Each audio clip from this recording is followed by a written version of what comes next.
Ser Podcast. Las 8 de Hoy por Hoy en Ser Podcast. Will forever be remembered as the day American industry was reborn, the day America's El día que América renació, dijo Trump en una imagen que quedará para la historia, con una tabla enorme entre las manos en los jardines de la Casa Blanca y ante una gran bandera de Estados Unidos. Donald Trump concretó anoche en qué consiste la guerra comercial que ha decidido declararle al mundo. A partir del sábado aplicará aranceles universales del 10%.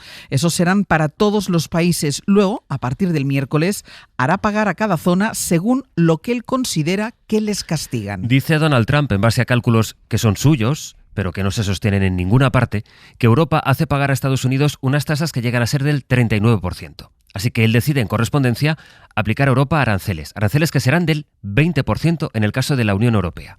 Al Reino Unido, del 10%, a China del 34%, a Sudáfrica del 30%, a Israel del 17%, a Vietnam del 46%, de sí, una extensa lista.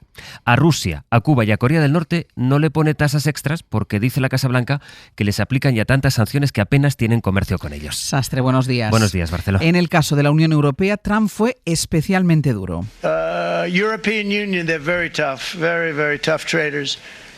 Dice que nos va a aplicar aranceles del 20% porque somos muy duros negociando. Uno piensa que la Unión Europea es muy amigable, pero nos estafan. Es muy triste decirlo, es muy patético. Hay reacción ya en Europa y en muchas de las capitales del mundo a esto que Trump llamó el Día de la Liberación, pero ya a una hora de que abran las bolsas vamos a empezar saludando a Javier Ruiz. Javier, hola. ¿Qué tal, Ángeles? ¿Cómo estás? Para plantearnos una de las preguntas del día, ¿qué impacto va a tener esto o está teniendo ya en la economía del mundo? Porque hay un efecto inmediato, y ese efecto es que todo se encarece. Vamos a ir por lo más urgente. Hoy, los coches, desde hoy mismo, porque los aranceles del 25% a los coches no esperan, entran en vigor hoy mismo. La respuesta de todo el mundo va a empezar ya. Un coche se va a encarecer entre $3.000 y $12.000 cuando se intente vender en Estados Unidos. Y obviamente, si contestamos con aranceles, un coche americano cuando se intente vender aquí también va a ser más caro. ¿Qué significa eso? Decías tú, Ángeles, las bolsas, que los mercados ya están cotizando esto. La industria del automóvil, clave en empleo, va a caer. General Motors se está hundiendo un 1,6% ahora mismo. Tesla está cayendo un 6,2%. Stellantis más del 2%. Así que primer efecto, coches. Segundo efecto, para la economía mundial, electrónica. Eso también se va a disparar. Los aranceles a China son del 34%, además de los ya anunciados, que eran otro 20%. China ensambla la mayor parte de la electrónica mundial, desde teléfonos móviles, televisiones, tabletas, así que segundo golpe ahí, y tercero el textil. Fundamentalmente esto es un golpe a China. Acaban de publicar informes, Citi, BNP Paribas, Société Générale, ING, todos dicen China va a frenarse. Así que se va a frenar el crecimiento mundial. Javier, ¿y cuál va a ser el impacto para nuestra industria? Pues España exporta poco a Estados Unidos. Un 4,8% de lo que exportamos se va a Estados Unidos. Así que nuestro impacto es menor que para otros países con mayor dependencia americana. Pero en cualquier caso, con los volúmenes que exportamos, Ángeles, nosotros vendemos 18.000 millones allí. El castigo de Trump a España significa que vamos a tener que pagar 3.600 millones de sobrecoste solo por el privilegio de vender en Estados Unidos. Para España, 3 sectores lo van a pagar. Energético, esto significa exportación de petróleo refinado, Repsol. Industrial, exportamos componentes del automóvil, 1.000 millones, aquí todas las marcas que tenemos, desde SEAT hasta Cupra, y agricultura. Exportamos vino y aceite, 180.000 toneladas allí. Así que esto es un golpe para nuestros 2 productos estrella, con el único consuelo de que este es el mismo castigo para nosotros que para nuestra competencia, para España que para Francia e Italia. El único consuelo es que no perdemos competitividad con respecto a nuestros países vecinos. Dicho esto, Ángeles, hasta el 9 de abril, una semana, tiene el gobierno español para negociar y el gobierno europeo para negociar, porque lo que Trump acaba de plantear es devolver la economía mundial al siglo XIX, en concreto al año 1880, cuando regían estos aranceles. Luego os damos todas las claves económicas en el abierto. Javi, gracias. Un abrazo. Hablaba ahora Ruiz de las bolsas. El Nikkei, que es el principal indicador de la bolsa japonesa, ha caído casi un 4% solo al abrir. Luego ha moderado su caída y ha caído también la bolsa india esta madrugada. De hecho, Trump compareció cuando había cerrado ya Wall Street Street. Lo hizo en un acto que incluía la orquesta presidencial en los jardines de la Casa Blanca.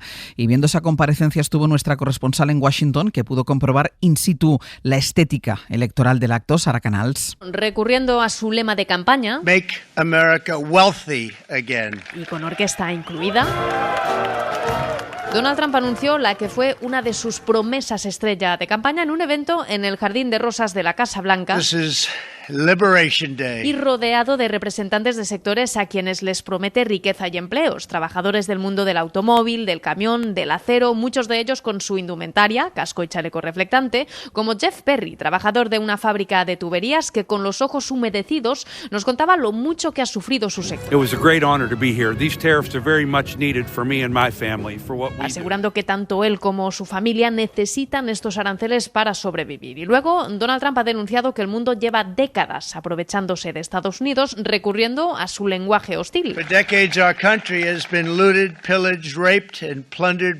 Nuestra nación ha sido saqueada, expoliada, violada y despojada por países cercanos y lejanos, tanto amigos como enemigos, denunciaba, mientras tachaba a los gobiernos con quienes Washington mantiene un déficit comercial de estafadores y carroñeros. Hay otra pregunta esta mañana y es ¿y ahora qué? Es interesante lo que esta madrugada, al hilo de esa pregunta, decía el secretario del Tesoro de los Estados Unidos.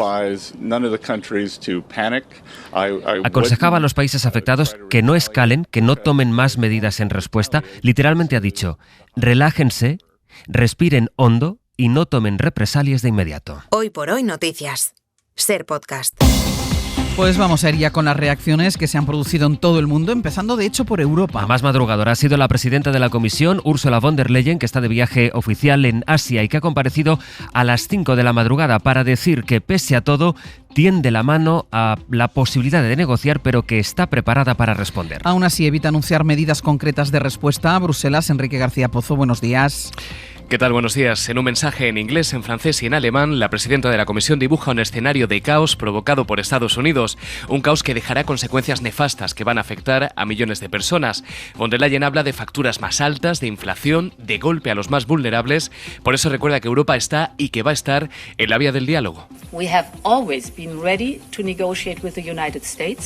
Nosotros siempre estamos preparados para negociar y al mismo tiempo recuerda que Europa también está preparada para responder si las negociaciones fracasan. Europa tiene lo que necesita para superar la tormenta, aunque sin dar detalles de esa respuesta. Sigue la cautela, por tanto, en los mensajes de la Comisión, solo una referencia a lo que ya sabíamos, que Bruselas ultima un paquete de aranceles y que ahora están preparados para otras contramedidas si fracasan las negociaciones. Luego volvemos a Bruselas, donde hoy, por cierto, se reúnen los ministros de Exteriores de la OTAN para hablar del gasto en defensa. Será la primera vez que el estadounidense Marco Rubio participe en una reunión de alto nivel de la alianza convocada en suelo europeo. Enrique, gracias. A vosotros. Es llamativo que aquí en Europa incluso Giorgia Meloni, aliada de Trump, haya criticado estos aranceles a la espera de que hoy se vayan pronunciando ya las cancillerías. China sí ha urgido esta misma noche a Washington para que cancele de inmediato su decisión. Pablo Morán, buenos días. Hola Ángels, buenos días. Sí, en la respuesta global a esta guerra comercial de Trump hay su dosis de enfado, porque al fin y al cabo Estados Unidos ha quebrado la confianza de sus socios, que aún así negociarán. Hay su dosis de preocupación, todos están haciendo los números que nos ha hecho Ruiz, y quien puede, los más fuertes, añaden una tercera dosis de desafío. Y ahí sí está China, que a partir de ahora pasa a liderar la defensa del libre comercio mundial. Lo hizo hace unos días Xi Jinping ante los responsables de más de 40 multinacionales y lo ha hecho esta noche en un comunicado en el que se opone firmemente a los aranceles y promete represalias para salvaguardar sus intereses. En Japón advierten de que bajarán las inversiones en Estados Unidos. También dará la batalla Canadá.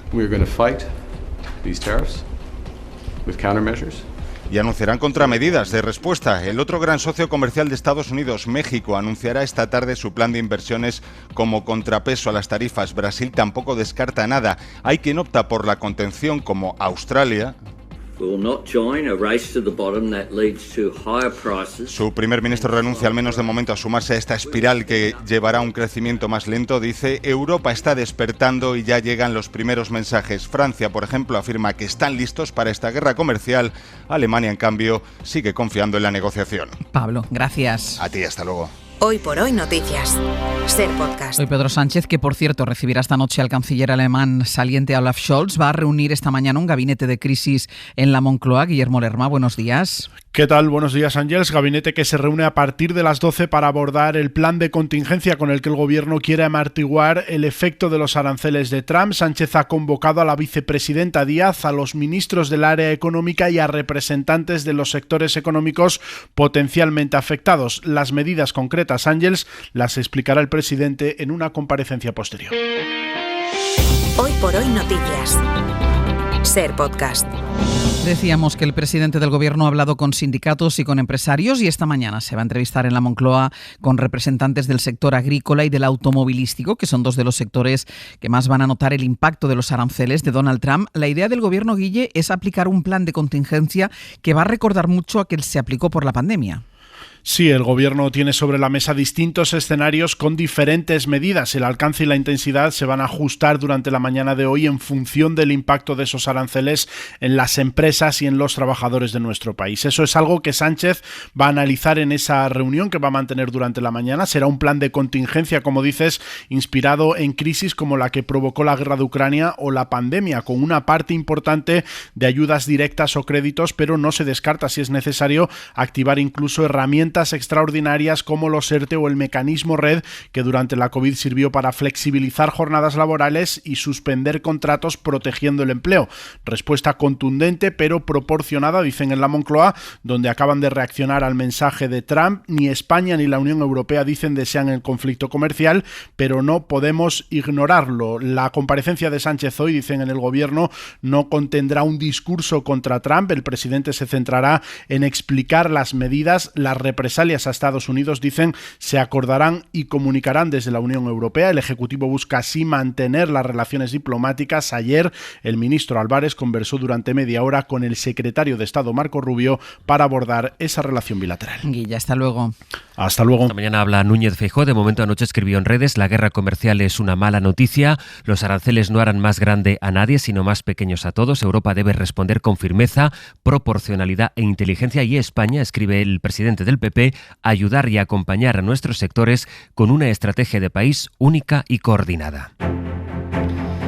Aquí lo curioso va a ser ver ahora cómo Vox defiende que es el partido más patriota de todos, mientras mantiene su seguidismo al hombre que ataca directamente los intereses españoles con sus aranceles. Lo que viene a decir es que los aranceles no son culpa de Trump, sino de quienes a su juicio los provocan, entre ellos, claro, Pedro Sánchez. Sara Selva. ¿Qué tal? Buenos días. Vox se enfrenta a una contradicción complicada. No puede criticar a su aliado, a Trump, pero tampoco puede negar las consecuencias que los aranceles tienen para España, para sus votantes. Cualquier tipo de arancel, evidentemente, es negativo para nuestros intereses y nosotros siempre, como hemos dicho, nos vamos a posicionar en contra. Por eso insisten en que ellos están en contra, pero para evitar una crítica directa a Trump, lo que hacen es darle la vuelta al discurso. Aprovechan los aranceles para cargar, por un lado, contra el Pacto Verde Europeo, que Abascal ya bautizó como el gran arancel, y por otro, contra Pedro Sánchez. Por supuesto, va a ser la gran exigencia de Vox, que el gobierno haga todo lo que esté en su mano para, de una vez por todas, proteger a nuestro sector primario, a nuestra industria, y que no haga todo lo que esté en su mano, como parece que hace, que es perjudicarle siempre que puede, ya sea insultando. Quieren instalar la idea de que los aranceles no son culpa de Trump, que es el que toma la decisión, sino del presidente del gobierno por criticar la política de la administración estadounidense. Pues hay otra noticia que nos lleva a Estados Unidos y que adelantó Político, aunque la Casa Blanca ha desmentido, diciendo que era basura. Según esta publicación, Donald Trump ha comunicado a su círculo más próximo que Elon Musk va a dejar su puesto en el gobierno de Estados Unidos en las próximas semanas. Y es verdad que anoche Musk no estaba en ese acto en el que Trump explicó los aranceles. La realidad es que el empresario no ha dejado de perder dinero estos últimos meses. Pablo Anzola. ¿Qué tal? Buenos días. Sí, porque la fortuna de Elon Musk está muy atada a las acciones de Tesla. Entre protestas y el desplome de las ventas de la compañía han caído más de un 25% en lo que llevamos de año. Musk cuenta con en torno a un 10% de los títulos y eso, unido al resto de sus lazos empresariales, se traduce ya en que 116.000 millones de dólares se han evaporado de la fortuna del dueño de Tesla desde que Trump es presidente. En todo caso, según Forbes, el patrimonio del que sigue siendo el hombre más rico del mundo se ha disparado en el último año. La riqueza de Elon Musk supera los 340.000 millones de dólares. Además de los aranceles, que es el gran tema del día, estamos pendientes del tiempo esta mañana. La borrasca Nuria pone en aviso a 8 comunidades, aunque la lluvia y el viento más intensos se esperan en Canarias. Hay aviso rojo en La Palma, con rachas que pueden llegar a los 130 kilómetros por hora. La Consejería de Educación ha cancelado las clases en todos los niveles de esa isla, en La Palma, también en Tenerife y en La Graciosa. El gobierno del archipiélago ha establecido también el teletrabajo para buena parte de los funcionarios y pide a las empresas que revisen cuál es el personal imprescindible para su actividad. Recomienda además a la población que evite desplazamientos innecesarios y que no se acerque a zonas de costa ni de montaña. En Madrid, en Alcorcón, 2 bomberos murieron ayer y 14 resultaron heridos durante la intervención para apagar el incendio de un garaje. Todo apunta a que el origen del fuego fue un vehículo eléctrico. Y de la Dana publica esta mañana Levante en Valencia, que ha accedido a las comunicaciones que tuvo Emergencias de la Generalitat con bomberos, con Guardia Civil, y constata que Emergencias aquel día mandó vigilar el Barranco del Pollo ya antes de la 1 del mediodía. Carlos Mazón ha dicho que no les avisaron de la crecida del pollo, pero la realidad es que ya por la mañana la Generalitat movilizó efectivos para vigilar esa rambla entendida ya como un punto crítico. Los bomberos enviados a vigilar la crecida regresaron a su base a las 3 de la tarde al comprobar que había más agua, mucha más agua de la habitual, pero no la que llegó a ver después. Y un informe de Comisiones Obreras sostiene que el fenómeno de la privatización que se puede ver en las universidades ocurre también en la formación profesional, porque el número de centros privados de FP se ha multiplicado por 4 en 4 años. Laura Gutiérrez. Si la FP privada crece a un ritmo vertiginoso, según este informe de Comisiones Obreras, los alumnos en ciclos de grado superior que estudian en centros privados se ha incrementado un 1.600%, en grado medio un 1.400%. Crecen también los alumnos de la FP pública, pero apenas una décima parte de la privada. Estas grandes cifras las vemos en las modalidades a distancia, que es donde, según Comisiones, están haciendo el negocio los fondos buitre. Alonso Gutiérrez. El problema de la privatización en la formación profesional tiene una entidad casi tan importante como en las universidades, y los grandes fondos de inversión así lo han visto. La escasez de plazas públicas, denuncia Comisiones, empuja al alumnado a la privada. Ahora mismo más de 1 millón de alumnos estudian FP, un 25% más que hace 5 años. Y en 10 minutos el abierto. A nuestra mesa de análisis hoy se suma la exministra de Exteriores Arantxa González Laya, que compartirá mesa con Javier Aroca, Carlos Sánchez y Estefanía Molina. Para no perderte ningún episodio, síguenos en la aplicación o la web de la SER, Podium Podcast o tu plataforma de audio favorita.